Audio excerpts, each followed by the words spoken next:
ఈరోజు దేవుని వాక్యము ద్వితీయోపదేశకాండము 14వ అధ్యాయము 3వ వచనము. నీవు హేయమైనదేదియో తినకూడదు.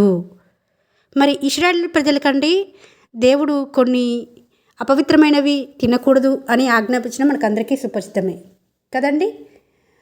జంతువులలో కానీ పక్షులలో కానీ ఇలా కొన్ని ప్రాణుల్లో మీరు ఇవి తినకూడదని ఖచ్చితంగా ఆజ్ఞాపించడం మనకు అందరికీ సుపరిచితమే.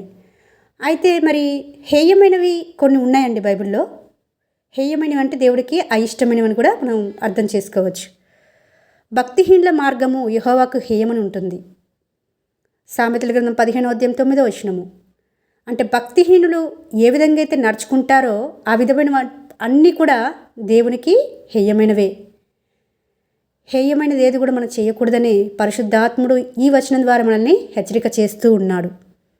భక్తిహీనులు దేవుడు ఉన్నాడు, చూస్తున్నాడు, మనకు శిక్ష విధిస్తాడు, మనం చేసే ప్రతి దానికి ఒకానొక రోజున దేవుడు శిక్ష విధిస్తాడు అని భయం ఉండదండి. అందుకే వాళ్ళ మార్గమాట యెహోవాకు హేయమని బైబిల్ గ్రంథం బోధిస్తుంది. అంత మాత్రమే కాదు, భక్తిహీనులు అర్పించే బలులు కూడా హేయమని ఉంటుంది. సామెతల గ్రంథము 21వ అధ్యాయం 27వ వచనం ప్రకారం అంటే వాళ్ళు అర్పించే బలులు కూడా హేయమాట దేవునికి.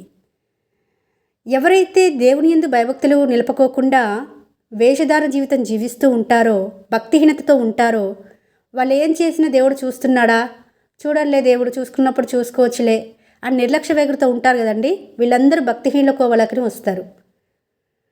భక్తి పైకి కనిపిస్తుంది తప్ప వాళ్ళు నిజమైన హృదయపూర్వకంగా మనపూర్వకంగా దేవుని ప్రేమించరు, దేవుని వాక్యాన్ని అనుసరించరు. వాళ్ళందరూ భక్తిహీనుల కిందకే వస్తారండి.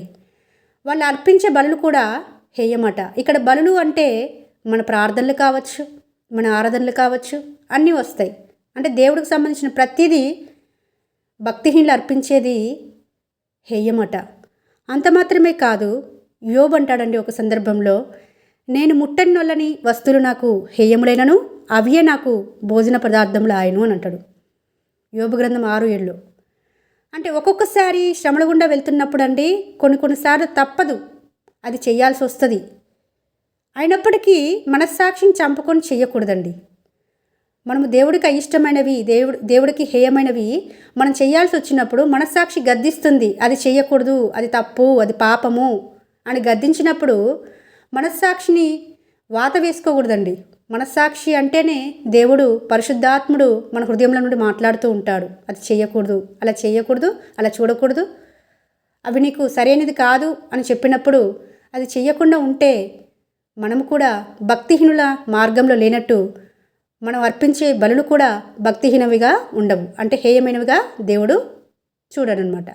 ఈరోజు దినవాక్యం ద్వారా మనకి హెచ్చరిక ఏంటంటే, హేయమైన వాటికి దూరంగా ఉండి భక్తి మార్గంలో ఉండి దేవుడు చెప్పిన ప్రతి దాన్ని మనము తూచా తప్పకుండా పాటించేవారుగా ఉంటే ఆయన ఎదురించి మనం ఎన్నో దీవెనలు పొందుకునేవారుగా ఉంటామని ప్రభు పేరిట మనవి చేస్తున్నాను.